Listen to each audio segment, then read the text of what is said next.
Welcome to the Embassy of Ireland in Tanzania for our celebration of St. Patrick's Day 2022. Accorda, Céad Míle fáilte roimh go léir, agus bannacht lá ile pádraig. Héirí Yasiko ya Mtakatifu Patricky. On our National Day, I would like to extend the warmest of welcomes to our Tanzanian friends and to the Irish community for whom Tanzania is home. I would also like to welcome our Irish citizens and diaspora living and working in Burundi, the DRC, the Seychelles and the Comoros Islands. St. Patrick's Day provides a special opportunity to share the best of Irish culture and heritage, to acknowledge the continual contribution of our Irish community to Tanzania and to celebrate our strong bonds of friendship around the world.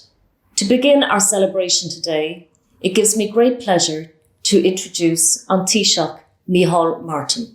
Happy St. Patrick's Day, Tanzania. Benachtína fáilte pádraig ormh go léir.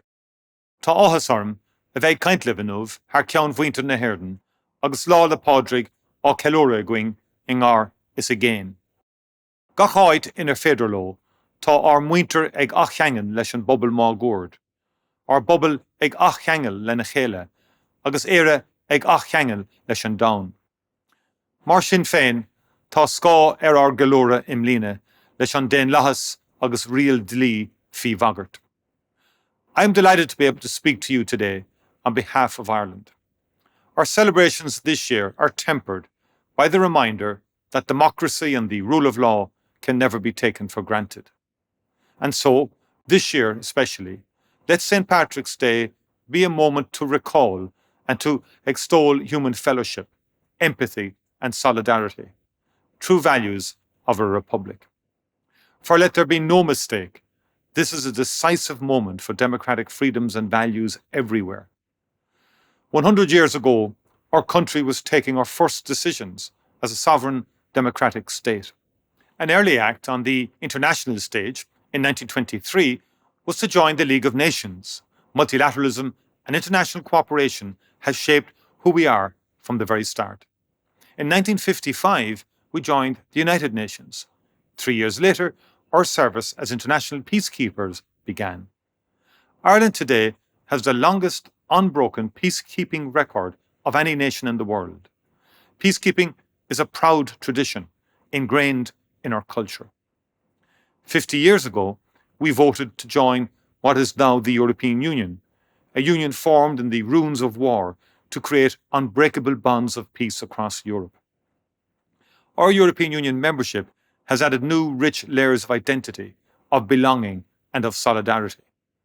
And so, on this St. Patrick's Day, I say with confidence on your behalf, we reassert our unequivocal commitment to democratic and humanitarian values by standing with the people of Ukraine. We again declare our unshakable support for the rule of law. We are one with the people of Ukraine. Their freedom is our freedom. Their struggle is our struggle. Friends, Accorda, after 2 long years, we are emerging from the COVID-19 pandemic. We have learned a lot about ourselves. We know we are resilient. We've also seen how much each of us depends on the other. We are facing new challenges, but we will face them together and we will prevail. Our people are reconnecting with their communities. Our communities are reconnecting with each other, and Ireland is reconnecting with the world. That spirit of connection will guide us in the coming months. I believe that Irish people everywhere will respond to what is happening in Ukraine with the same energy, compassion and conviction that we have showed during the COVID crisis. We will be tested economically, personally, institutionally, but we will respond as a proud member of the community of democratic nations and as citizens of a republic. I would like to take a moment to pay a special tribute to Irish people across the world for the manner in which you have faced the pandemic. Ireland is immensely proud of how our people at home and abroad responded to the crisis with humanity, selflessness and generosity. Our healthcare workers, our aid workers and our peacekeepers all represent our country with great distinction. There are countless examples of our diaspora reaching out the hand of friendship and of care to the more vulnerable members of our community during difficult times. For that, I thank you. Over the past 2 years, the richness of Irish artistic output has kept alive a flame of hope, a welcome reminder of human potential when we felt most powerless. Ireland salutes you all. And now we're all called upon again in a new and terrible crisis. Together, we will rise to this challenge and the other great environmental and security challenges that face the world. We will work in unity to protect and restore international law and the principles of the UN Charter. We will redouble our efforts to ensure peace and stability across our European neighbourhood. We remember those we have lost in the pandemic. We will honour their memory by strengthening our bonds of community and implementing real change that reflects the important and often profound lessons we have learned. Ní neart go cur le chéile. There is no strength without unity, a sentiment that has a special resonance at this time. We stand together and we stand with the international community of democratic nations. We stand for a better world and we stand against autocracy and oppression wherever they appear. We stand with Ukraine. Happy St. Patrick's Day. Thank you, Taoiseach. I'm delighted now to introduce the cultural performance of today's celebration. Irish culture is at the centre of our communities, both at home and abroad, and it gives me great pleasure to introduce this beautiful rendition of Mike McGoldrick's Farewell to the Wally Range.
Thank you for joining us for this St. Patrick's Day celebration. I hope that today's event provided a taste of what Ireland has to offer and that it conveyed a sense of home for our Irish citizens and for our diaspora. I would like particularly to thank our friends across the Tanzanian government and society for their collaboration and partnership over the last year. Happy St. Patrick's Day. Happy St. Patrick's Day. Bonne fête de Saint Patrick. Bonne fête de Saint Patrick. Benakti na fila Podrick Oriv. Ban Okti na Feila Podrick Oriv. Heri ya siku ya Mtakatifu Patrick. Heri ya siku ya Mtakatifu Patrick.